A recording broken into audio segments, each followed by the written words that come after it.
இயேசுவில் அன்புமிக்க சகோதர சகோதரிகளே, இன்று பொதுக்காலத்தில் 22வது ஞாயிறு தினமாகும். இம்மக்கள் உதட்டினால் என்னை போற்றுகின்றனர், இவர்கள் உள்ளமோ என்னை விட்டு வெகு தொலைவில் இருக்கிறது. இவர்கள் என்னை வழிபடுவது வீண் என்று எசாயா இறைவாக்கினரை மேற்கோள் காட்டி ஆண்டவர் இயேசு மறைநூல் அறிஞர்களை நோக்கி கூறுகிறார். அன்பார்ந்தவர்களே, இவ்விறை வார்த்தை நமக்கும் மிக பொருத்தமானது.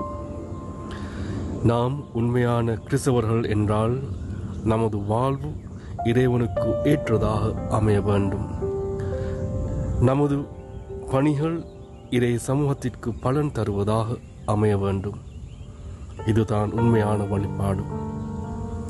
நாம் இறை பற்று மேலோட்டமாக இல்லாமல் உண்மையானதாக, பொருள் நிறைந்ததாக அமைய விழிப்போடு இருப்போம்.